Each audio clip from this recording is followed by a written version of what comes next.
Lucas, capítulo 6, versículo 43 em diante. Nenhuma árvore boa dá fruto ruim. Nenhuma árvore ruim dá fruto bom. Toda árvore é reconhecida pelos seus frutos. Ninguém colhe figos de espinheiros, nem uvas de ervas daninhas. O homem bom tira coisas boas do bom tesouro que está em seu coração. E o homem mau tira coisas más do mal que está em seu coração. Porque a sua boca fala do que está cheio o coração. Por que vocês me chamam Senhor, Senhor, e não fazem o que eu digo? Eu lhes mostrarei com quem se compara aquele que vem a mim, ouve as minhas palavras e as pratica. É como um homem que, ao construir uma casa, cavou fundo, colocou os alicerces na rocha. Quando veio a inundação, a torrente deu contra aquela casa, mas não a conseguiu abalar, porque estava bem construída. Mas aquele que ouve as minhas palavras e não as pratica, é como um homem que construiu uma casa sobre o chão, sem alicerces. No momento em que a torrente deu contra aquela casa, ela caiu, e a sua destruição foi completa. Meus queridos irmãos, vez por outra, eu como pastor na Bethesda, ouço comentários que surgem pelos corredores da nossa igreja. Alguns são comentários de perguntas legítimas, outros são comentários que no comentário tem uma ponta de crítica. Perguntas do tipo: a nossa igreja é uma igreja diferente, não é, pastor? E quando a pessoa diz a nossa igreja é uma igreja diferente, eu entendo que essa frase ela tem um elemento de elogio, mas há também um elemento de pressão. Uma pressão sobre mim como pastor. E a pressão é assim: por que nós não somos mais parecidos com as outras igrejas? Por que a Bethesda é do jeito que é? É uma questão de estilo. É uma coisa assim, programada.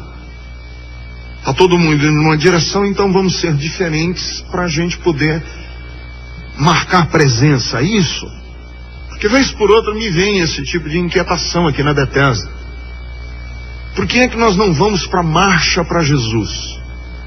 Por quê? Por que é que quando acontece aquele louvorzão lá no Ibirapuera, a Bethesda não vai? O que é que acontece com a nossa igreja? Ela é assim porque o pastor tem inveja.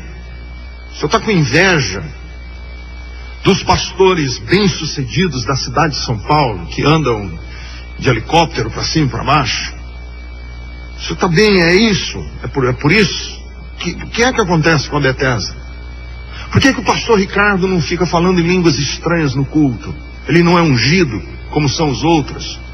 Por que a gente não vê mais manifestações de dons espirituais, línguas, profecias? Por que a Bethesda é do jeito que é? Falta o que aqui? Por que a gente não tem mais culto, expulsando demônio? Por que o senhor não fala mais no diabo? Esse tipo de inquietação que está entre nós. Por que a gente não só faz uma vigília no monte? Aquelas vigílias que os gravetos ficam fosforescentes. Por que é que nós não convidamos pregadores de fora, daqueles que tem o paletó, que quando ele balança o paletó, metade do povo cai no chão? O que é? É isso? Você tem inveja porque você não faz isso, por isso você não convida esse tipo de gente? Então eu sinto que vez por outra nós temos que bater uma estaca. Nós temos que bater uma estaca na igreja porque nós precisamos definir que tipo de igreja nós queremos. E quando eu digo bater uma estaca e definir que tipo de igreja nós queremos, não é de estratégia, é de conteúdo. Que tipo de igreja e quais os conteúdos que nós temos. Porque os nossos conteúdos vão ser definidores da nossa identidade como comunidade. Então eu sei que vem muita gente visitar a igreja Bethesda e percebe esse tipo de coisa. E alguns que se transferem e passam e adotam a igreja como sua igreja, e você ainda nem se tornou membro da Bethesda por causa disso, porque você se sente receoso. Então, é isso que nós precisamos estabelecer e bater essa estaca. Marcar hoje o território. Que tipo de comunidade nós queremos ser? Nós vamos repetir os modelos que estão aí? Nós vamos procurar talhar em pedra a nossa própria trilha e o nosso próprio caminho? Porque afinal de contas nós precisamos, vez por outra, osso. Eu me sinto alimentado. A gente vai na igreja, mas parece que está faltando. E aí eu preciso que nós estabeleçamos para nós mesmos. Nossos cultos são ou não são ungidos? O nosso grupo de louvor e os líderes de louvor estão ou não abençoados? Os nossos pregadores e a mensagem que nós pregamos aqui é uma mensagem que alimenta ou não alimenta a alma das pessoas. Mas isso tem tudo a ver não com estilo, isso tem a ver com conteúdos. E eu acredito que o texto que nós lemos hoje é essa oportunidade que Deus nos dá de nós marcarmos, definirmos e estabelecermos a nossa identidade. Porque é interessante, não sei se vocês entendem que o texto que eu li é o finalzinho do que se chama popularmente de o sermão da planície de Lucas, que foi um sermão de Cristo. Jesus pregou esse sermão, falou esta mensagem, muito parecida com o sermão do monte, mas aqui numa planície, por isso é conhecido como sermão da planície. E a gente pegar esse sermão de Jesus, que é o sermão da planície, e entender o sermão de Jesus e compreender qual foi a preocupação de Cristo no primeiro grande sermão que ele pregou. Primeiro grande sermão. Ora, o primeiro grande sermão é definidor. É o marco zero. O primeiro grande sermão é o início, é o ponto de partida. Ele acaba de chamar os seus primeiros discípulos e ele vai dar aos primeiros discípulos as primeiras palavras. Você vê que esse sermão começa no versículo de número 17. E no versículo 17 nós temos primeiro as bem-aventuranças, em que ele chama os seus discípulos e diz a eles, no versículo de número 20 em diante, as bem-aventuranças, os pobres, os que têm fome, bem-aventurados vocês que choram, bem-aventurados são vocês quando vocês são fruto do ódio e da perseguição ostensiva. Depois ele, nesse mesmo sermão, a partir do versículo 24, vem com os ais, ai de vocês. E aí ele fala, ai dos ricos, ai de vocês que têm fartura, ai de vocês que riem, ai de vocês quando vocês são aplaudidos com facilidade pelas pessoas. Depois ele, no mesmo sermão, ele passa a falar do nosso relacionamento com o outro e com o próximo, quando ele nos ensina a amar os nossos inimigos, orar pelos que nos perseguem. No mesmo sermão, ele nos ensina a fazer o bem, pagar o mal com o bem, não revidar, não vivermos um clima de revanche, nós não sermos vingativos, sermos bons. No mesmo sermão, ele nos ensina a não julgarmos, não julguem para que vocês não sejam julgados, não queiram ser juízes do mundo, palmatória do mundo. E agora nós estamos no fim do sermão. E nesse fim de sermão é interessante que ele vai dar o resumo daquilo que ele acabou de falar. Então é assim, nós precisamos entender que tipo de espiritualidade nós queremos viver, como igreja, como comunidade. Nós precisamos, como igreja Bethesda, entender qual é a nossa identidade como povo de Deus.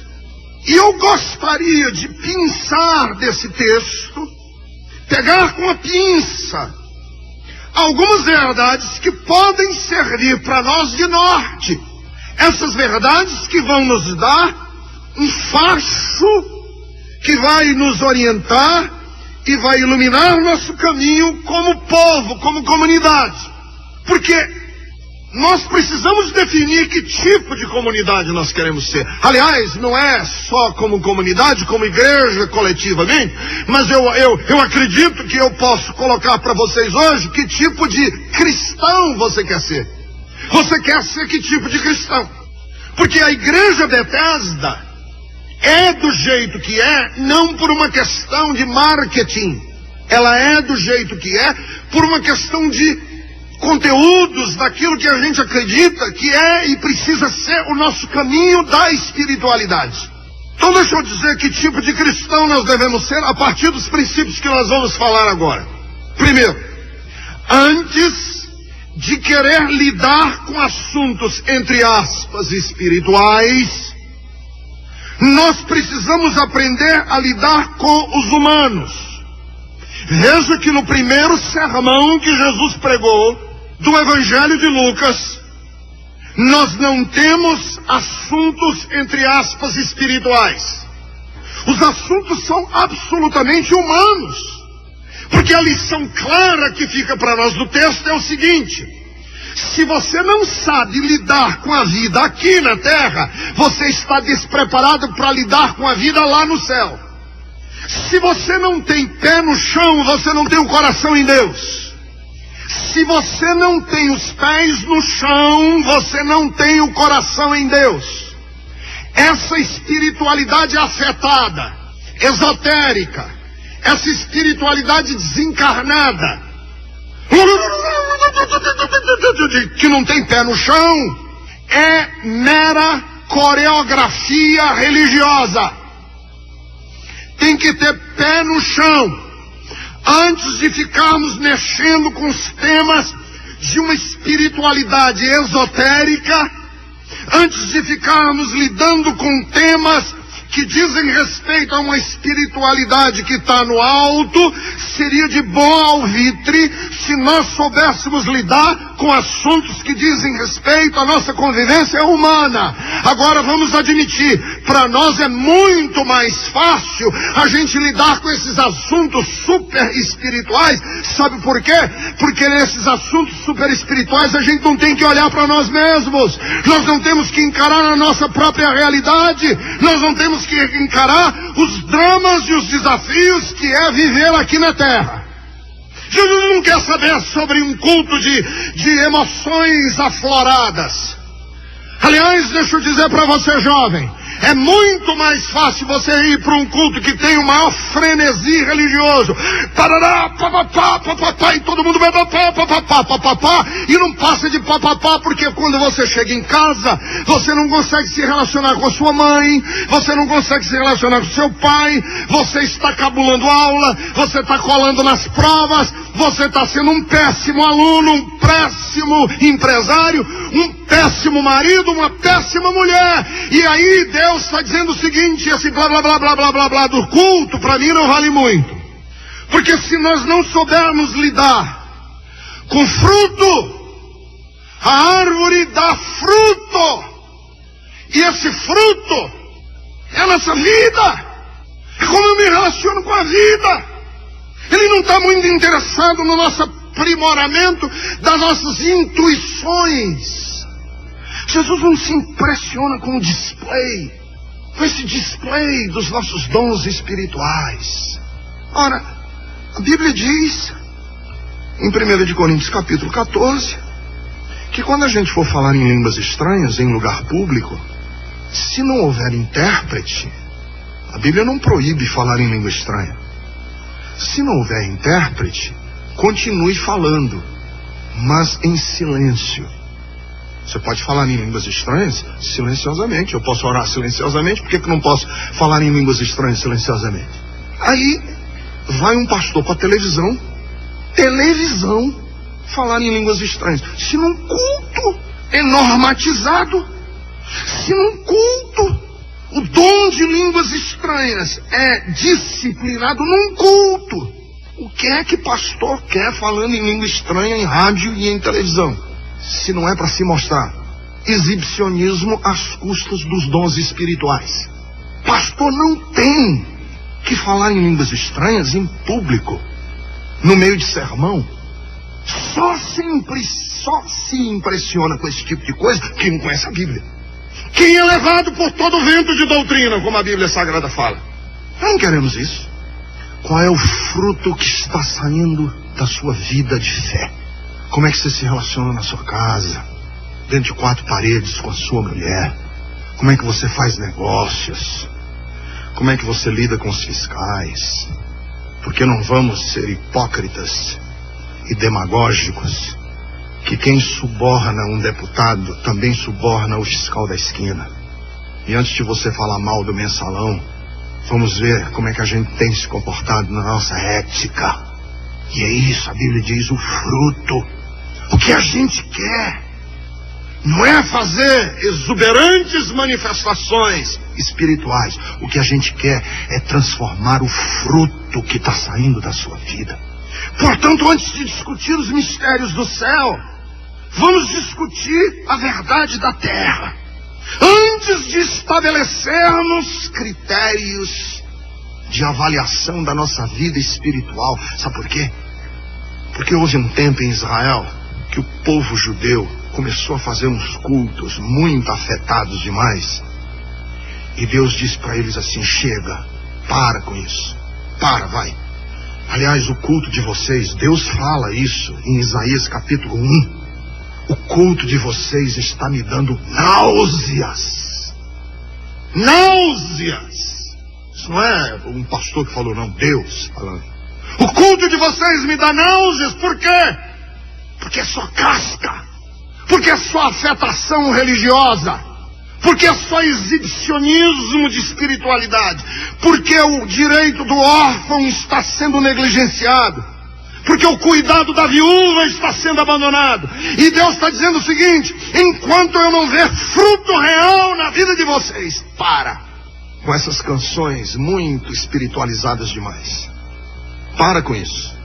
Então, jovem, antes de você querer ter o próximo arrepio no culto, pergunte para você mesmo que tipo de comportamento você está tendo nas suas relações de namoro, de ficar. Porque é fácil para nós, a gente corre atrás da coisa espiritualizada lá em cima, no degrau de cima, no andar de cima, que não tem pé na terra. E aí a gente evita de ser confrontado com realidades que dizem respeito às opções que nós temos que fazer na vida hoje. Então, o que é que nós queremos estabelecer como igreja? E que tipo de igreja nós queremos ser? Segundo, para sermos uma igreja, eu acredito que nós precisamos entender que os comportamentos, e isso Jesus quis mostrar para nós, são consequência dos conteúdos do nosso caráter. Os nossos comportamentos são consequência dos conteúdos do nosso caráter. Porque Jesus diz que toda árvore é conhecida pelos frutos e ninguém colhe espigos de espinheiros e nem uvas de ervas daninhas. Não é o fruto que sai na árvore, é o caráter que produz esse fruto. Não são os galhos, é a raiz que é definidora do DNA dessa árvore. É a raiz que é definidora de que árvore ela é. É o meu caráter, sou eu, não é o que eu penso só.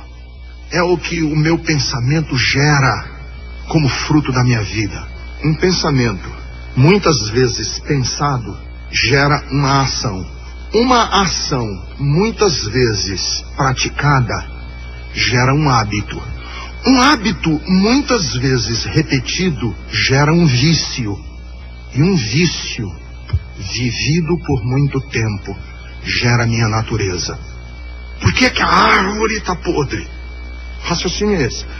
Pense comigo. Eu penso uma coisa muitas vezes, fico pensando, naquela mesma coisa. Eu acabo fazendo. Eu faço uma coisa, uma vez, 2 vezes, vira um hábito. Eu pratico aquele hábito por muito tempo, vira um vício. Eu vivo esse vício por algum tempo. Ele se torna a minha natureza, eu sou assim. E o meu caráter é definidor das minhas ações. O meu caráter é a minha natureza, que foi e passou a ser igual a mim. Eu sou a minha natureza e a minha natureza sou eu. Então é assim, nós queremos transformação de caráter. Nós queremos transformação de âmago. Nós queremos transformação de vidas. E a gente precisa de uma espiritualidade que esteja checando o caráter. E é muito fácil a gente se enganar. É muito fácil eu próprio me enganar. Então é assim, como é que eu sei se a árvore da minha vida está produzindo realmente vida? Algumas perguntas eu coloquei aqui. Como é que eu sei sobre mim mesmo? O que eu sei a meu respeito? Como é que eu sei? Perguntas. O que me empolga? Eu sou aquilo que me empolga. Quem eu admiro? Quem eu admiro? Quem são os meus ícones? Quem são os meus referenciais de admiração, de desejo de ser? Isso é definidor do meu caráter. Com quem eu ando? Quais os meus companheiros? Com quem eu gosto de estar junto? Quem é que anda comigo? O que dizem a meu respeito as pessoas que me amam? Você quer saber quem você é? Porque Jesus diz assim, a boca só fala do que o coração está cheio. Aí você diz assim, mas como é que eu posso saber do que o meu coração está cheio? As pessoas que me amam falam o quê? Não quem me odeia, quem me critica, quem tem ranço contra mim, não quero nem ouvir. Mas quem me ama, quem me quer bem, eu preciso ouvir essas pessoas. O que eles dizem a meu respeito? Quais os meus sentimentos internos da alma quando eu vejo o nome de Deus sendo blasfemado? Isso é caráter cristão.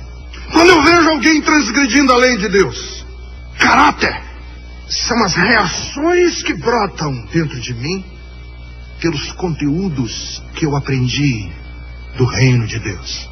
Pensamentos que pensei a respeito de Deus, que se transformaram em atos, e os atos se transformaram em hábitos, e os hábitos se transformaram num vício santo, e esse vício se transformou na minha natureza, e a minha natureza reflete a glória de Deus. Deixa eu fazer uma pergunta. Como é que você se comporta quando ninguém está vendo você?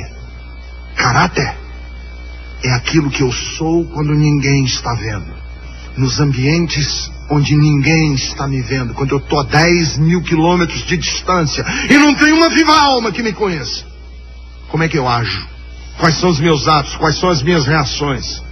A boca só fala, Jesus disse. O homem mau, ele só consegue tirar do coração coisas ruins. O homem bom do coração, ele consegue tirar coisas boas. Porque a boca só fala do que o coração está cheio. O que você é acaba vindo à tona. Acaba florando, acaba vivenciando isso no dia a dia. Então quando eu vou na igreja, o que eu quero? Sentir arrepios. Ou eu quero lidar com essas áreas do meu ser que precisam ser checadas, que precisam ser olhadas de frente com coragem. Terceiro, não se define fé com emoções, mas com compromisso. Jesus quis dizer para os seus discípulos, olha, primeiro, é pé no chão. Segundo, é caráter. Terceiro, é compromisso. Pé no chão, caráter e compromisso. Isso é a vida cristã. Porque ele diz aqui no versículo de número 46, por que vocês me chamam Senhor, Senhor, e não fazem o que eu digo?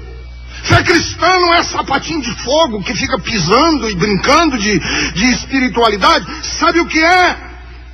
Vida cristã é fazer o que ele manda que a gente faça. Por que Jesus diz isso? Por que é que vocês me chamam de Senhor e não fazem? Eu vou para a igreja para quê? Para me arrepiar? Ou para aprender o conceito do que significa me submeter à vontade dele? Porque quando a Bíblia fala que Jesus é Senhor, não é o Senhor como eu chamo o dono da padaria da esquina. Senhor, me dá aí um cafezinho aí. Muito obrigado, Senhor. Senhor aqui é aquele que tinha os direitos sobre o escravo. E Jesus diz assim, por que você me chama de Senhor? E você não faz aquilo que eu mando. Sem compromisso, amor é conversa fácil. Sem compromisso, amor é conversa fácil. Você não diga para sua mulher que você ama se você não tem compromisso. Não diga para sua namorada que você ama se você não tem compromisso. Não diga para mim que você ama se você não tem compromisso. Não diga para Deus que você ama, se você não tem compromisso. Porque falar que ama sem compromisso é conversa fácil. Um desses dias uma pessoa mandou para mim a oração do Pai Nosso, dizendo assim: será que eu posso dizer Pai Nosso? Será que eu posso orar a oração do Pai Nosso? Você pode de verdade orar a oração do Pai Nosso? Eu achei muito legal que a pessoa mandou isso para mim. E eu, quando fui ver, tem tudo a ver mesmo. É assim, ó, o texto é assim: só posso orar Pai se demonstrar esse relacionamento com Deus no meu dia a dia. Só posso orar Nosso se a minha fé tem espaço para os outros e para as suas necessidades. Porque eu estou dizendo nosso. Só posso orar que estais no céu se não estou preso pelas coisas do mundo. Só posso orar santificado seja o teu nome se eu me esforço com a ajuda de Deus para ser santo.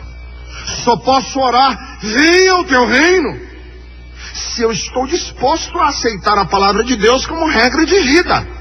Só posso orar seja feita a tua vontade se eu procuro pautar minha vida pelos seus ensinos.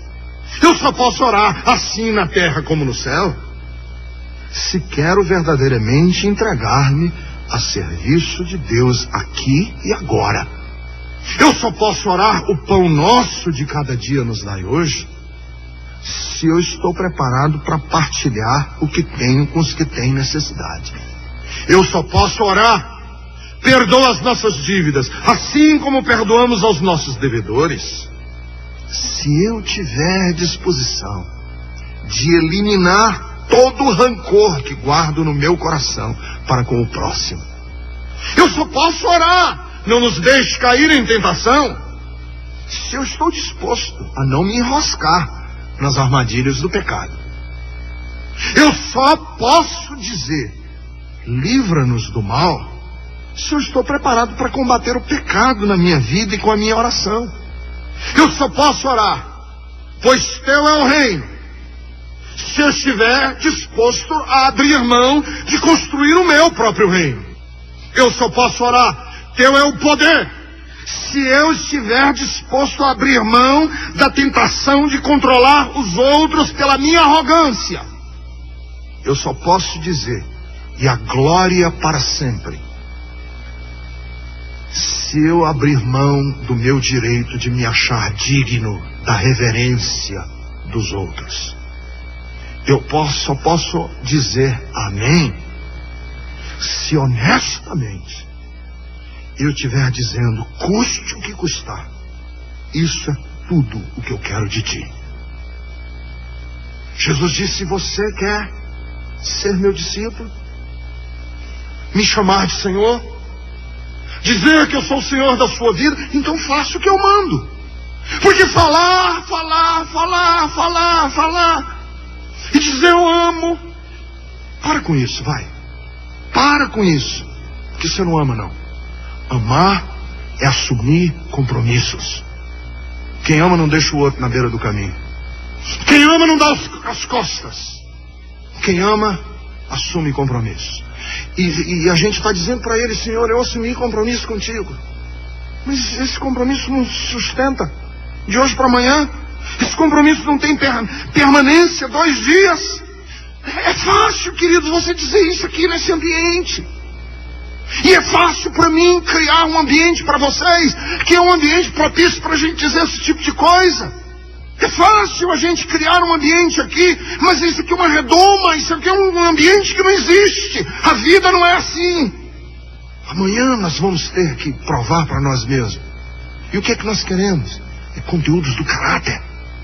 Porque são os conteúdos do caráter que vão definir os nossos compromissos. Quem não tem caráter não tem compromisso. Quem não tem pé no chão não tem compromisso. E é isso que a gente quer na nossa vida de fé. Comunidade de Deus. Eu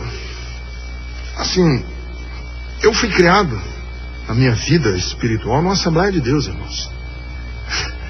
E eu sei, pelo ambiente que eu criei dentro de Assembleia de Deus, como é fácil você manipular um ambiente artificialmente para criar um frenesi religioso. E eu vejo isso hoje em dia, porque eu já participei, já fiz parte de cultos em que isso foi exaustivamente manipulado. E eu vi gente sapateando, gente caindo no chão. E eu vi gente gritando e gente numa espécie de arrebatamento de sentidos espiritual.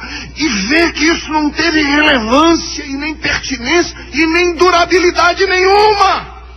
Nada. Mulheres mal amadas, maridos rudes e brutos dentro de casa, péssimos pais, lares desfeitos, famílias desajustadas, gente perplexa pelo mundo. E daí?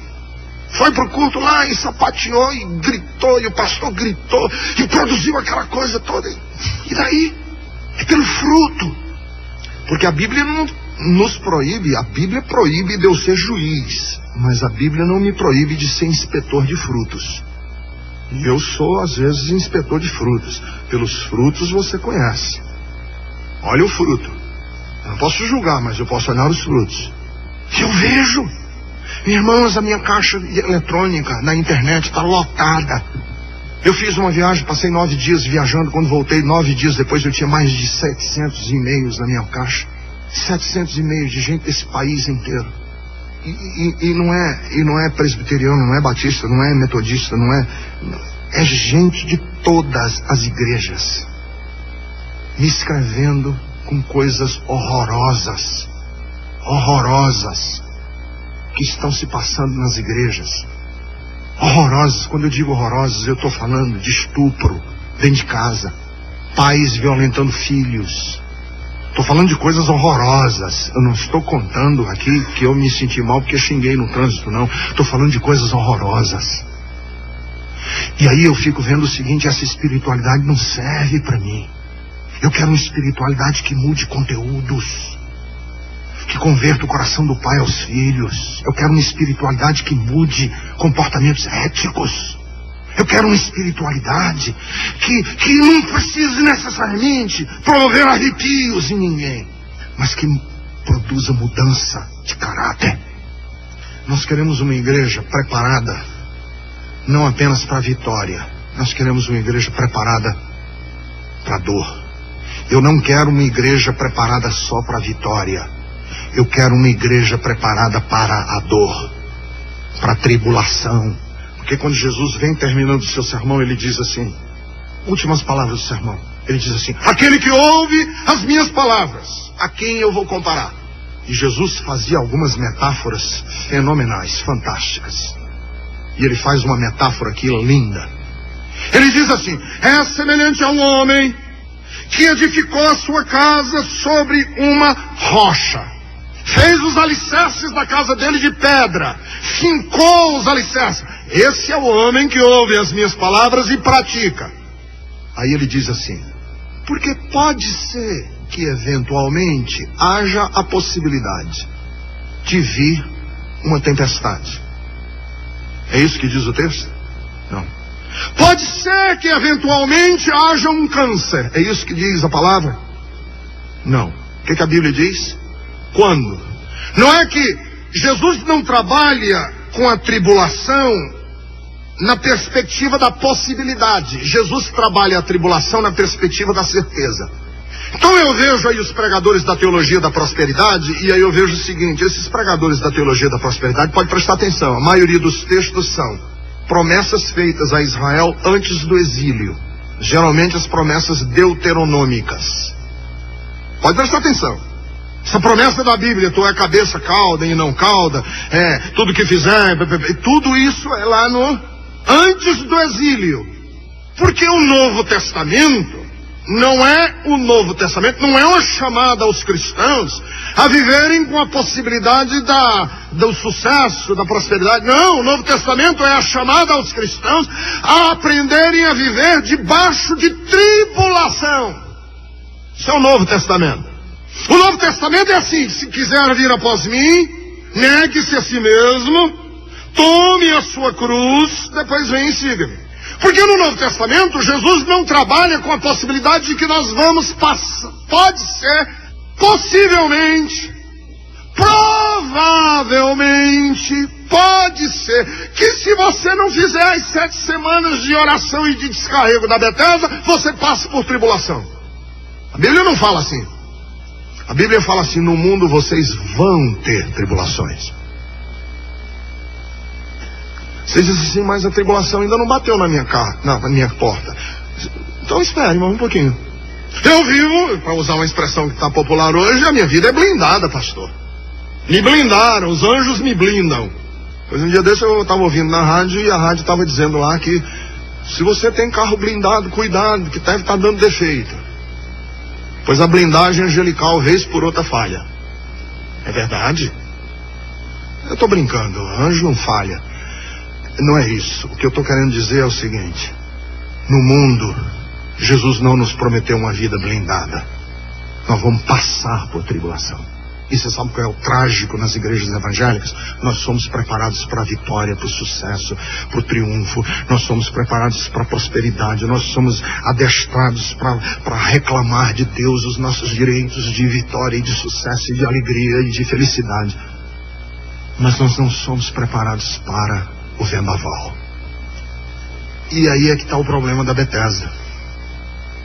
Porque quem é que quer ir para uma igreja que fala de vendaval? Você quer ir para uma igreja que todo mundo diz assim: tá tudo bem, ótimo, maravilhoso. Você já deu a sua oferta hoje? Já deu a sua oferta hoje? Pois está blindado o seu orçamento. Você já orou essa semana? Fez direitinho o que devia ter feito hoje, não deu nenhuma brecha? Pois não se preocupe, mal nenhum vai acontecer com você, nunca.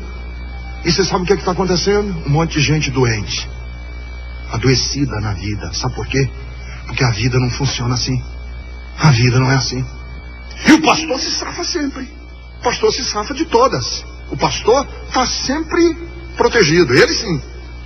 Porque quando as coisas não funcionam como o pastor falou, aí o pastor disse: eu não disse? Quantas vezes você orou essa semana?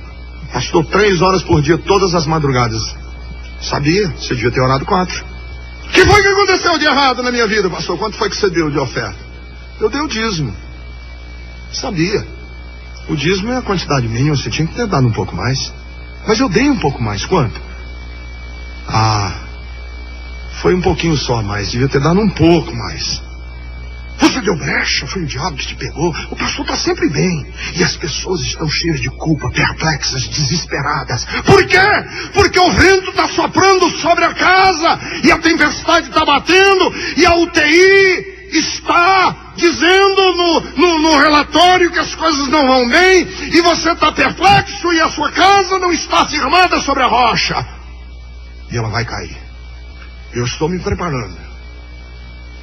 E eu acho que essa geração nova de pastores na Betesda, pastor Vili e outros que vão, pastor Eliel, que vão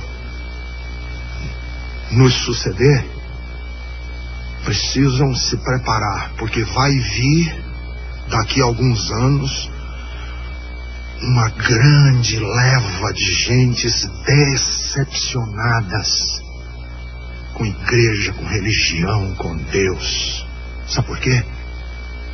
Porque venderam para eles um discurso falso, não cristão, e não preparou-os para a vida, com todas as suas lutas, com todos os seus dramas, com todas as suas perplexidades.